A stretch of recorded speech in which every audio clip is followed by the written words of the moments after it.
Hello, everyone, and welcome back to Eagles Power Hour. Finally, we are back after a very, very long offseason between spring football and now. It has been months since you guys have heard from me, but I'm here. I didn't stop. I just been busy. Summer jobs for a college kid are pretty busy, but I'm so excited, guys. We got about 35 days until the first day of the first game. We got like 6 days until fall football camp starts. I'm so excited to be around and be doing this show for football season because football is like my jam. That's my favorite sport. That's a sport that I love nerding out on and getting really into things. So super excited to kind of talk about football this off season or this season and throughout the games and stuff like that. We're gonna figure out more what our schedule is gonna be like coming up here in the next few weeks. Once I get my schedule figured out for the fall as well. So um, it'll be fun, uh, a really fun fall to figure some stuff out and kind of, man, I'm so excited for this fall and just see how the team grows and everything and doing content is going to be super fun. This episode of Eagles Power Hour is going to be talking about the off season. This is going to be the episode that if you're, I don't know, like me when I was a kid, like after November when the season was over, I didn't know anything. I didn't know what happened this off season, and I wouldn't hear anything about Eastern football until the next September, the next August, and all of a sudden there's all these new names on the field and all these new coaches and stuff, and it's just confusing. It's like, well, what happened? What happened? Where there? Who's where? All that stuff. We're going to cover a little bit of that today. We're going to kind of catch you guys up if you just put your head in the sand in November after that NAU loss, and we're going to pick you up right to speed, let you know what's going on with the transfer portal, what's going on with roster exits from the transfer portal, entries from the transfer portal. We're going to talk about coaching changes. We're going to talk about spring ball a little bit, kind of what we saw, what to hopefully expect coming up this fall, and everything in between to an extent. Obviously, it's not going to be perfect, but we're going to do the best that we can. So, without further ado, let's talk about some of the coaching changes. So, like I said, if you were just totally head in the sand, had no idea what was going on after November, the big question with Eastern football was the defense. Like, what are we going to do with this defense? Because it is horrible, and we got to fix things. It was one of the worst in the country, probably the worst rushing defense in the country. It was an okay passing defense in total, but most teams just stuffed the ball down our throats and beat us that way. The record obviously wasn't there. It was a year of a lot of close losses, and having a slightly more competent defense probably would have turned a lot of those losses into wins. And so, first thing that happened this offseason was defensive coordinator Jeff Kopp was fired. In 2 years, he had probably the two worst defenses I've ever seen at Eastern Washington overall. And, friendly guy, but he was not very good at defensive coordinator. He seemed like a decent defensive line coach, but he just did not do a very good job with that unit. And to replace him, linebacker coach Eric Sanders was promoted. Eric Sanders was the defensive run game coordinator last year. He is a guy with a very diverse background. He spent time in the FBS, he spent time in the FCS, he spent time in the NFL. He actually was hired as Southern Utah's defensive coordinator, I want to say, back in the day. Not back in the day, a couple of years ago. And before he actually ended up on campus as their defensive coordinator, he was offered a job in the NFL. And he ended up taking that job in the NFL. After a number of years in the NFL, he ended up coming back to college football, ended up as a linebacker coach at Stanford, had a couple stints at UC Davis. I believe he played football at UC Davis. Uh, but he's kind of always been a Northern California type guy. He spent some time with the Browns, some time with the Raiders. I believe even some time with the Jets, maybe. I could be wrong there. But found his way to Cheney last year, spent 1 year as the linebackers coach, and now he is the defensive coordinator. He's definitely a more energetic guy. He brings a lot of juice to the table. And overall, he seems more organized. The defense seems so much more organized. It was kind of a mess in previous years, and I've gotten a few inside scoops. I It sounds like there was some things going on in the defensive room that just it was really kind of I don't know what the word would be necessarily, but I don't know if it's incompetence is the word, but just things that should not be happening in a Division 1 defense. Things like having base calls and stuff like that. It's just you got to have that stuff, and they weren't happening. And so Sanders, at the very least, going to tie up the loose ends that were left by our previous defensive coordinator. And I think he's actually really going to improve this defense from what I've seen so far in the spring.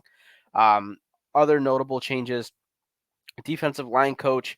His name is totally escaping me right now. He's a very tall D line coach. He did a decent job, but he ended up taking a new job at Mercer. He ended up leaving. I believe he's like a special teams coordinator now. Um, to replace him, Eastern hired Weber State's defensive line assistant or D tackles coach, Jalen Johnson. Jalen Johnson was a player at the University of Washington for a couple of years. Then he was a analyst for a few years. Did 1 year at Weber State on the defensive line, at least 1 year. It could have been more if I'm mistaken, but I believe it was just a year. And then he was hired as the full-time defensive line coach here at Eastern Washington. He coaches all four, or all, I guess it'd be two, all four defensive linemen as a whole. As a unit, he has so far looked the part. He seems friendly. The guys at Weber State that I talked to really liked him when he was there, and so excited to see where he goes. Another new coach, Danny McDonald. Danny McDonald has been hired as the special teams coordinator.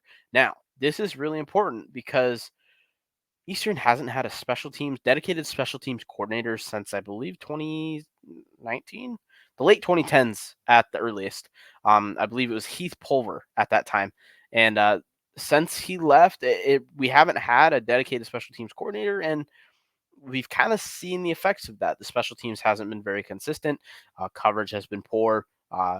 Kicking has been inconsistent, and I think a lot of that is because that special teams preparation was on the plate a lot of the time of the defensive coaches.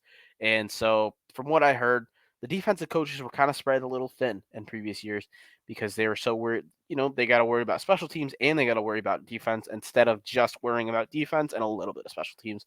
Now you have a dedicated special teams coordinator who is specifically paying attention to those special teams things, little, I don't know, little things that a lot of the best teams in the country pick up on. Think of a Montana; they put so much emphasis on special teams, and shooting at Idaho. Think about North Dakota State, South Dakota State. These teams all put so much emphasis on their special teams, and I'm just excited to see how this team can grow. It'll take pressure off defensive coaches overall. It'll make our special teams hopefully better. And I've heard nothing but good things about Coach Danny McDonald. He also is a part-time outside linebackers coach. He coaches mostly off-ball outside linebackers, kind of a wheel linebacker type role. Or in previous years, it was man, what was the name? It was called. Shoot, I'm totally forgetting the name of it. Kind of that nickel linebacker though, this hybrid type guy. But he's been coaching those guys, and so far, he's looked great. Taney McDonald has a diverse background as well. He spent time all over college football. He overlapped with Coach McDaniels in Auburn a few years ago, which was kind of a cool thing that I didn't know until looking into it. But I did a whole segment of a podcast on Coach Danny McDonald when he was hired. So go ahead and check that out. It'll be linked in the description below, as well as linked to the card above me. If you're watching on YouTube, it'll also be hopefully in the Spotify description as well. Um, Another thing to note, we have an interview here on EPH with defensive coordinator Eric Sanders. If you're interested in that, go ahead. Again, link, card. There will be, ways to watch and see or ways to listen and see how his philosophy works. Obviously, he didn't know a ton. That interview took place before spring football, but would love for you guys to go check that out and go kind of meet Eric Sanders virtually. We had one last coaching change. Tamarick Pierce, former Eagle running back, took over as the running backs coach. He has been an absolute blast to watch coach. That dude, so entertaining. He does not put up with people's BS, and I love it. It's really fun watching college football players, Division I college football players on scholarship do things like up downs and stuff when they're goofing off at practice, like they probably should be doing. So, and if you remember Tamarick Pierce's time as a running back at Eastern Washington, that dude finished every single one of his runs. That's for sure. And I'm excited to see what he does with a guy like, a Tuna Altahir, more of a big body back, kind of similar to what Tamarick Pierce was in his playing days. So, it'll be fun to watch those running backs develop as well under Tamarick Pierce's, tutelage as the running backs coach. Uh, that is most of that's all the coaching changes that are really notable. The important things: position coaches flopping, a new DC is the big one. A special teams coordinator is a big one as well. Super excited to have Danny McDonald out there. That dude, he seems like he has things really under control. He has a nice Southern accent as well, which is fun. But moving on, transfer portal. We're going to talk about the transfer portal. The transfer portal has been an absolute mess in college football. That's for sure. There's just everyone is hopping from team to team to team to team. Thankfully, Eastern Washington was not hit that bad by the transfer portal. When you're a team like Eastern that has a decent amount of talent, but then just has a really shitty year, typically you kind of expect to lose a lot of guys to that transfer portal, especially with a team like us that was very junior heavy last year. There was a lot of juniors on the team last year. A lot of guys that had 2 years of eligibility. They played their penultimate year of eligibility and they have one left. Typically, a lot of those guys end up entering the portal and ending up somewhere else, whether it be an FBS school, whether it be another FCS school, whether it even be somewhere smaller, somewhere lower. A lot of guys just want to play even, and thankfully, there really was only 5 kind of notable exits that I can remember at least. Maybe I missed one here in my kind of last minute prep here, but there was 5 main guys that entered the portal. 3 of them were kind of starters. 2 of them were just kind of notable young guys that we haven't seen necessarily a ton on the field, but they're guys with a lot of potential. And so let's go through them real quick.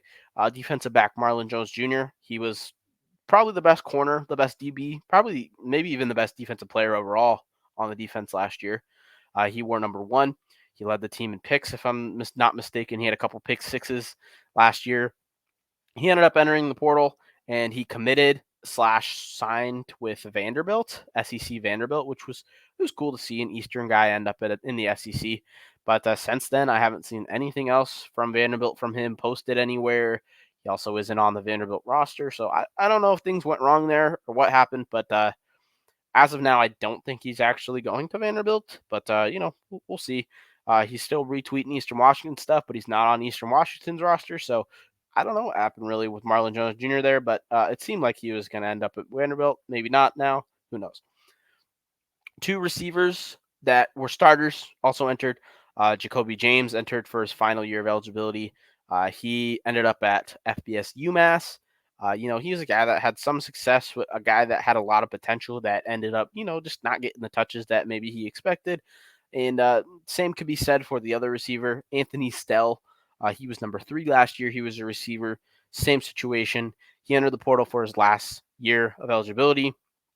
Ended up at FCS Incarnate Word, a very pass heavy offense in the Southland, and usually a playoff caliber team overall. It'd be really fun if they actually ended up getting matched up with Eastern, if both teams could have some success this year.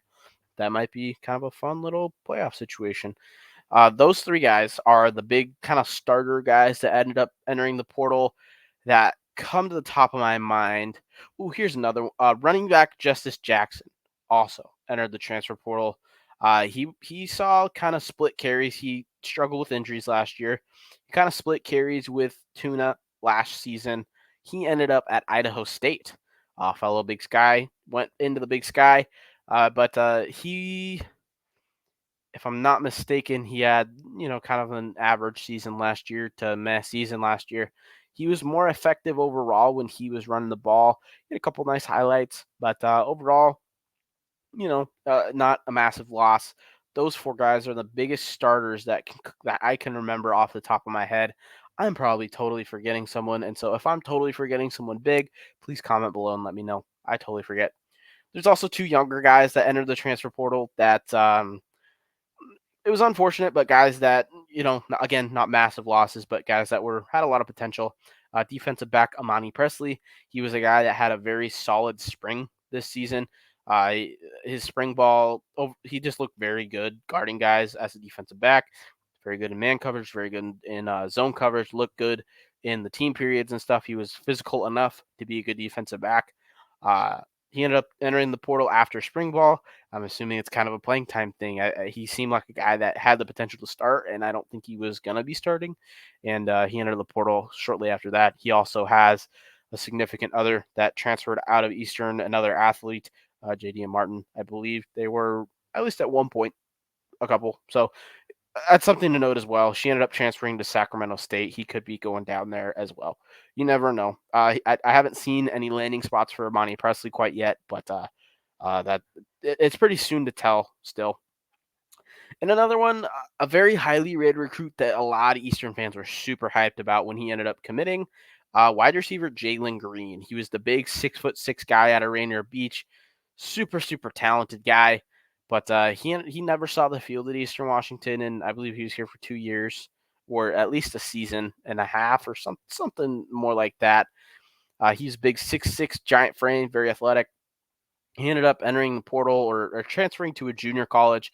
Never really announced anything, and he just kind of all of a sudden posted a picture, and he was wearing a junior college jersey. I just thought it was notable for people that really followed recruiting because it was kind of surprising, but it makes sense why Eastern has signed so many dang receivers in the portal, as well as with their freshmen out of high school. It has been insane the number of receivers that they signed. But moving on now to the portal additions. The portal additions is a lot more than the portal losses, that's for sure. There's a ton of guys and a lot of talent. And let me say, guys, like I am super excited. This transfer portal class is overall they're very young, but they're talented as all hell. So I'm super excited to kind of see where this group goes. Um, there's a lot of guys here, so we're gonna go through them one by one. We're not gonna go too in depth on all these guys. Really, I might do some more in depth stuff later, but a lot of talent guys and a lot of new faces that are gonna be getting minutes right or getting playing time right away in this fall, most likely. Um, so here is guy number one, Anthony James. He was a three-star edge coming out of high school. He spent one season at the University of Washington. Anthony James, he will be wearing number 0 this year, so that should be interesting. But he's a big 6'5", 272-pound defensive end. I assume he'll be playing both defensive end and maybe even get some time on the inside, just depending on how he ends up looking like out agility-wise this fall. He was a guy that the first film I saw, I was like, I don't know how well he can move. And then you keep watching, you're like, geez, this guy's kind of a freak, 6'5", 270, and he can move like this. This guy has the potential to just be a game wrecker for FCS offensive lines. And I'm really excited. He's going to be a mismatch nightmare or a matchup nightmare on the edge there because he's the dang size of an offensive tackle, but I think he's more athletic and faster than the vast majority of them in the Big Sky, anyways. And so should be really fun to watch him. The really exciting thing about Anthony James, we have 4 years with Anthony James. As long as, barring the transfer portal and injuries, he spent one season in Washington and ended up, redshirting. He didn't really play or see the field due to injuries. Left after his coach left, and all of a sudden we have a big guy like this fall right into our lap. Super excited to see Anthony James on the red, and a big guy wearing a 0 is always fun, which you don't see too often. Excuse me, I'm having cursor issues here. Next one. This is probably my maybe the biggest recruit in my opinion. Number Deshaun Misa. Deshaun is a portal addition out of Boise State. Deshaun has 3 years of eligibility left. I think it's tough with the dang COVID year to know what exactly happens, but that's beyond me. He's 6'3", 230 pounds, 235-pound linebacker. He is a Western Washington native. He played football at Eastside Catholic growing up. He's from Tacoma. He's a guy that very athletic, awesome linebacker. I'm super excited for Deshaun Misa. I think he is probably the most impactful of this whole group of transfers overall because he's a guy that he'll be around for a while, and I think he's a guy that he might take over a starting spot right away. This guy's tape, if you see some of his practice film from Boise State, if you see some of high school, he has just a great mix of athleticism and tackling ability that it's tough to get at the linebacker spot, at least at Eastern. I know other schools have had guys similar to his build.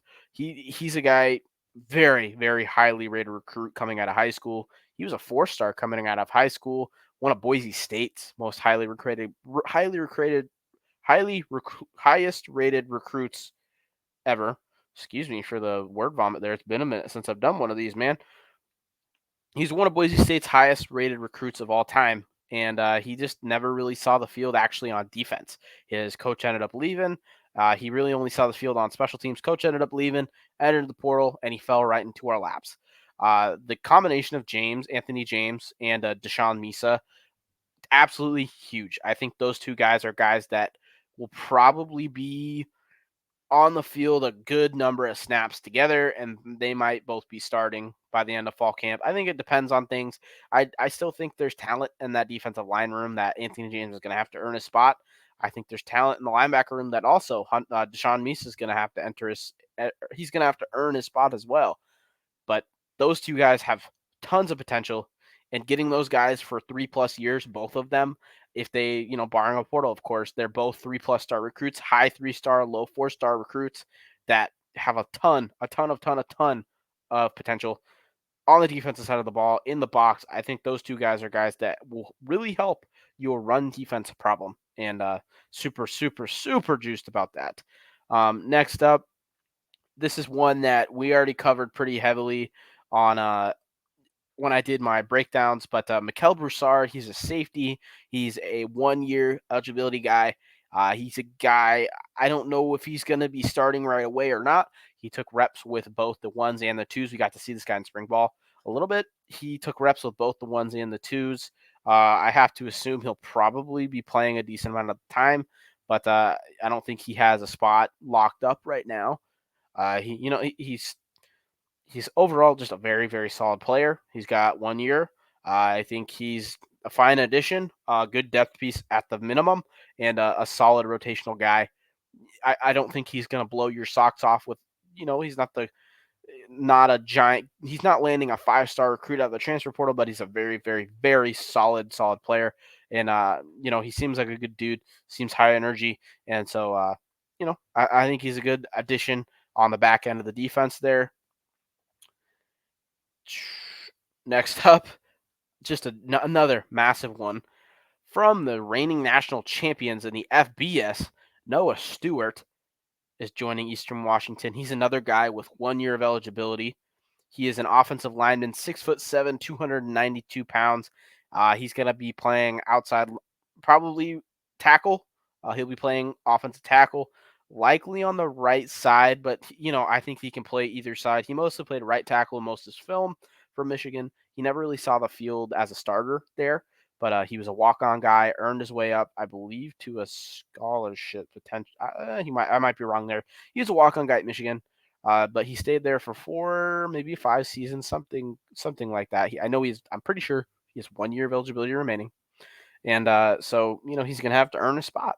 But, I think there's one spot open on the offensive line that is going to definitely be available for a guy like Noah Stewart to come in and take that job.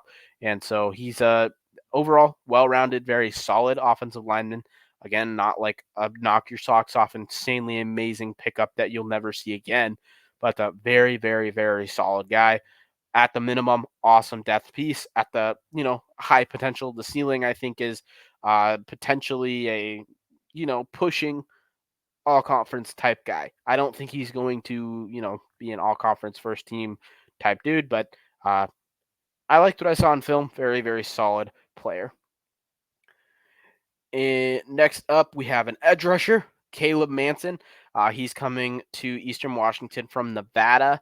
I think he has 3 years of eligibility remaining, but I would have to confirm that. I can't quite remember. Like I said, he's coming from Nevada. He was another highly rated recruit coming out of high school. He was a 3-star recruit. He was a guy that he never really saw the field at Nevada. I believe last year he actually just took the season off. He played one freshman year, then he took a year off, and something weird happened. But he's a guy with 2 or 3 years of eligibility remaining. Can't quite remember. Very, very long frame. He's listed at 6'6", 209 on Nevada's website. Eastern's website has him listed at 6'5", 215. Probably closer to the Eastern listing. Again, long, rangy defensive end. He's going to be a guy that wins with speed a lot. He's probably going to be more of a situational guy at the beginning of his tenure here. I don't know necessarily if he's gonna be an every down defensive end because 215 pounds is pretty small for a Division I defensive end, but I think he can be a very uh, solid situational pass rusher. He's very good with his hands in the film that I saw, but he's just gotta bulk up a little bit, get a little stronger overall to really cement this place as a solid defensive end. But um, again, it's a guy we really got to see him on the field because it's hard to gauge when you have kind of an underweight defensive lineman. Sometimes they're really good.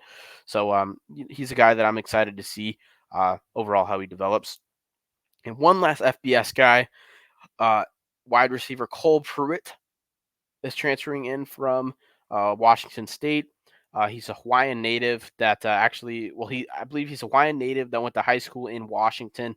Yeah, I think he crossed over with Efton Chisholm, potentially Efton Chisholm at Monroe High School, uh, over on the west side of Washington. Cole Pruitt, he's a speedy little slot receiver. He's a 5'7" guy, but very quick, solid hands, and I don't know a whole bunch about Cole Pruitt. I It was hard to find like game film really, but speedy guy, fast guy, talent. If Eastern is picking up a receiver, he's got to have some talent there. So, but overall, I don't know a whole crap ton, a bunch about him, but he's a, he looked good on the film that I saw. Look fast, and he'll be an entertaining player to watch on the red. Okay, that is all of our FBS transfers. Now we have another 5 or 6 freaking junior college transfers that all have similar kind of builds. All of these guys have at least 2 years of eligibility if I'm remembering right. So, first up is Moore Park wide receiver Noah Cronquist. Noah Cronquist, we actually talked about in my previous kind of recruit special video. He's been on campus since the spring. He's a short, shifty slot receiver, but he put up just absolutely nutty numbers at Moore Park College in his 1 year there. He's a Division I bounce back. He played a year at Southern Utah. I think he went on his mission, his more of a mission, and came back. Ended up playing 1 year at Moore Park College. I think he's from Moore Park, California. Played 1 year at the JUCO. Was offered by Eastern Washington. Came up to Eastern Washington, and everyone seems to love him. I think his nickname of the team on the team is Muscles. He's only probably something like 5'8", 5'9", but he's one of the more jacked guys on the team, which is kind of a funny fact. Um, Seems like a very hardworking, very mature guy, a guy that shifty and just puts up those numbers. But maybe he doesn't wow you physically necessarily, but he seems like a very solid guy that we'll see on the field at some point in the season. But he has 2 years of eligibility remaining, if I'm not mistaken. I'm excited to see Noah because he's just a fun built guy that I hope he gets a decent amount of playing time this year. But just a guy that will be there for a few years, very mature player overall. From most of these guys, most of the receivers, anyways, have been covered by Coach McDaniels on Eagles Power Hour. So there's clips out there. If you go check out our Coach McDaniels interview, you can learn more about some of these receivers. As more of those receivers, that interview took place before spring football, so it's a little dated, but go ahead and check that anyways because there's a lot of good information in there as well. Another receiver, Jalen Garrison, junior college, 2 years of eligibility remaining, I believe, and maybe even a red shirt available still. I'm not totally sure on the red shirt, though. Jalen Garrison, super, super fast, super athletic, one of the more impressive athletes on film that you'll see out of junior college anyways. But he's very raw. He's only been playing football for a few years.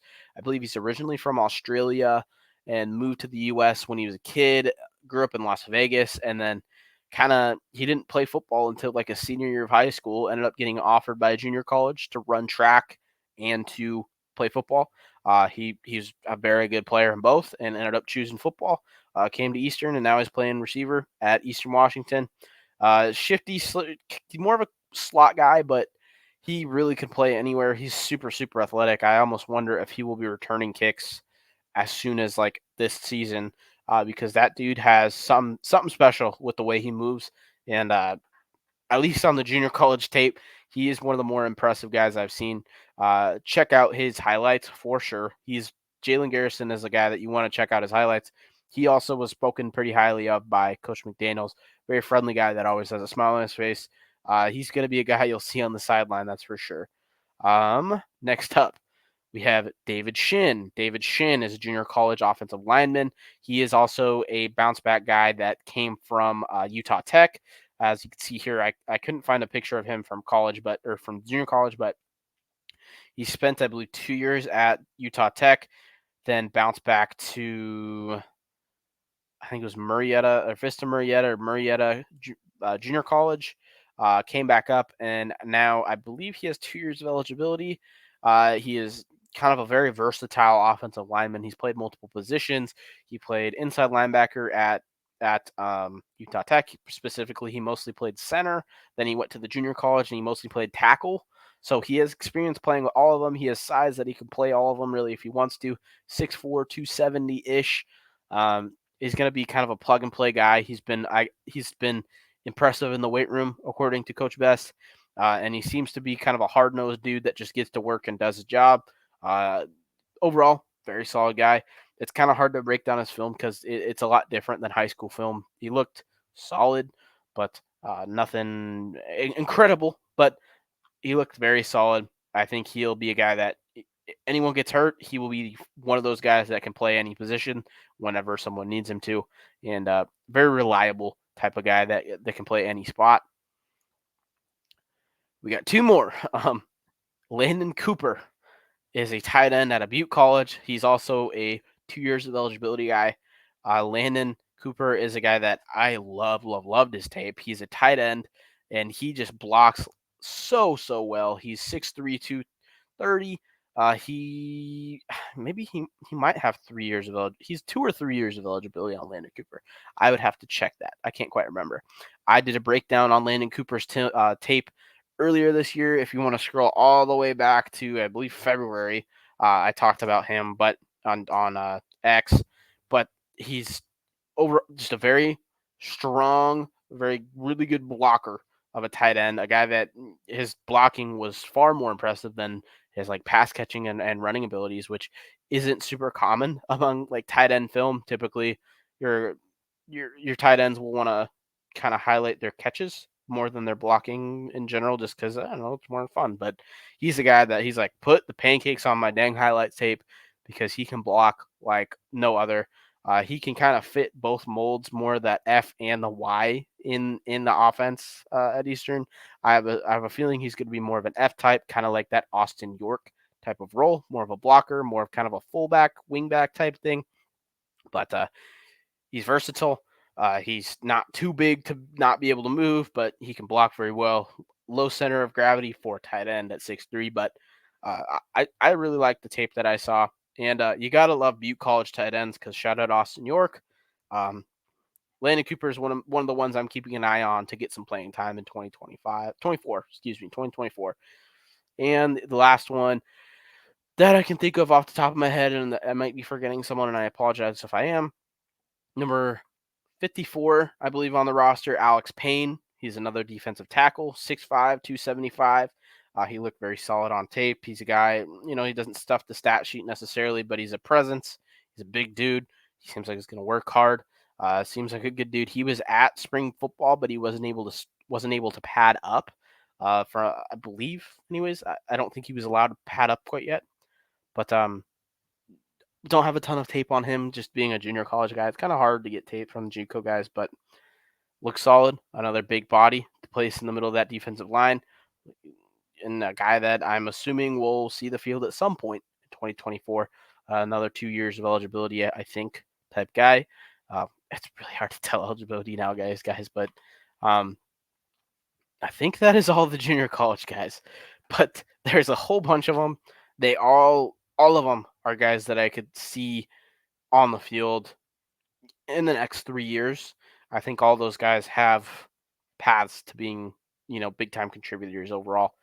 Super excited about those first 2 guys, though. Anthony James and Deshaun Misa. I think those 2 are absolute game changers. I think both of them could be day one starters and guys that make huge impacts on the defensive side of the ball. and complementing them are the guys that are already there. That the talent there makes me super excited to see these guys work at fall camp this year. But that's really it for the transfer portal. A lot of people thought Chisholm was gone, Nolan was gone, and they're here. And all of a sudden, you have a more experienced quarterback, a more experienced offensive line that's almost completely seniors. You have a experienced running back. You have a super experienced receiver core. Guys, this offense should be one of the top ones in the country this year. Hopefully, fingers crossed. This defense ends up being competent, like we think they are, with our out of conference schedule. If we go 500 in Big Sky play and we just take care of business in the out of conference schedule, that's 8-4, 7-5. 7-5 in the Big Sky, I think, gets you in the playoffs most years. 8-4 should get you in the playoffs, especially if you can pull off an FBS win at Nevada. I'm not going to get too deep into the preview stuff, but I'm liking our chances, guys. I'm so excited. I think the last thing that I'm going to hit on in this kind of off-season overview or off-season recap episode is I'm just going to hit on spring ball a little bit more. So spring ball was kind of a tale of two halves. So I only made it to like four. I think I made it to 4 practices or 3 or 4 practices and spring game. And the main thing I was really keeping an eye on is the defense. Obviously, defense was the problem last year. You got to expect a similar amount of production, if not more, from the offense. Thinking, most of those guys are back, and you're more experienced quarterback, more consistent quarterback play. Hopefully, maybe you have guys like Michael Wortham are going to be worked into the offense a little bit more as well. And so I'm thinking the offense will be pretty similar. If that defense, we need the defense. We need that defense. And so I was paying real close attention to the defense. I was paying real close attention to Coach Sanders' new scheme. Schematically, it's very similar to what we saw in previous years. But to be honest, like Eastern's been running a 4-2-5, 4-3 variant since before the Greg Peach days. So I don't think schematic stuff was really the main problem with this Eastern Washington run defense overall. I think the main thing was just organization and playing hard. These guys, I think towards the end of the year, this is something that Coach Sanders mentioned in our interview as well. A lot of them were just getting trying to be way too perfect. When they're fitting the run, they're trying to fit it the perfect way instead of just going and hitting someone. Instead of, just go make a play. Instead of just put your shoulder in someone's, midsection area. And that's something that I saw starting to come back this spring. At the beginning of spring, the defense was a little bit unorganized. It's your first day on the field with a new defensive coordinator. I'm assuming that they're using a little bit new language to distinguish things that makes more sense in a coach's head. And so, the defense was a little confused. Their alignment was a little bit off. They're missing a few assignments, but every practice I went to, it got better and better and better until they're in full pads and they're tackling and they're hitting each other. And the defense just kept improving. And to cap it off, the spring game, the defense won. The defense hasn't won a spring game at Eastern in what feels like forever. The defense looked, I wouldn't say necessarily impressive, but they looked like the better unit at the spring game. And that excites me, man. That excites me. They're at least competent. Like, they're not making big missed assignments. They're not leaving wide open running gaps all over the place. They're running to the ball. And this was without a bunch of starters on the defensive side of the ball, on the offensive side of the ball as well. But I have pretty high hopes for this year, guys.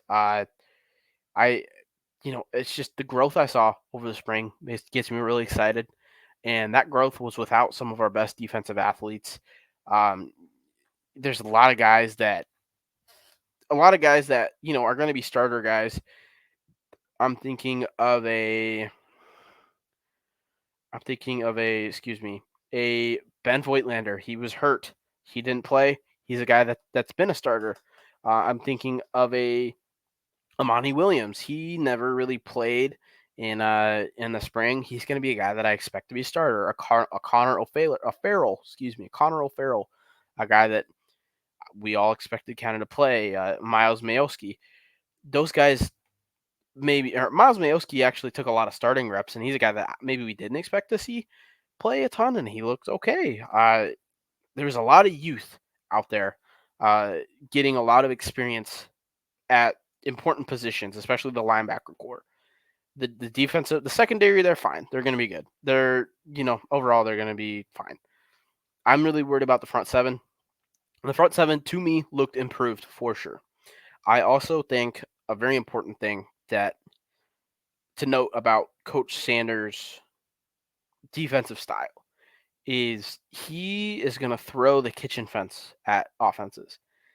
And maybe that scares you if you're scared of giving up big plays. But what I mean by that is he really uses a lot of weird coverages where he will have a damn defensive end out in the flat and then all of a sudden he's rushing or just weird stuff that, an FCS quarterback is not going to know what the hell is going on. Like that excuse my French, but most FCS quarterbacks are going to have a hard time distinguishing what's going on in this defense a lot of the time. Not all the time. A decent amount of the time, they're just a base defense, but he likes to throw weird combo coverages out there all the time. They'll switch from a kind of a quarters concept type defense. Coach Sanders is more of a quarters guy, not cover four, but quarters. Cover four / quarters, I guess, would maybe be a better way to put it. He will switch from that to a cover six, to a cover three, to all these different things out of similar formations. And I think he's going to do a really good job of confusing quarterbacks this season. He did a pretty good job of confusing quarterbacks last offseason for our quarterbacks. So, I'm juiced to watch this team. I'm so excited. It gets me just, guys, fall football starts in 5 days. 5 days. I saw a post today that said this is the last Thursday without football until 2025. Guys, it's here. Football is here. Let's go, guys. I am so pumped. There's going to be more coming from Eagles Power Hour this football season, a lot more.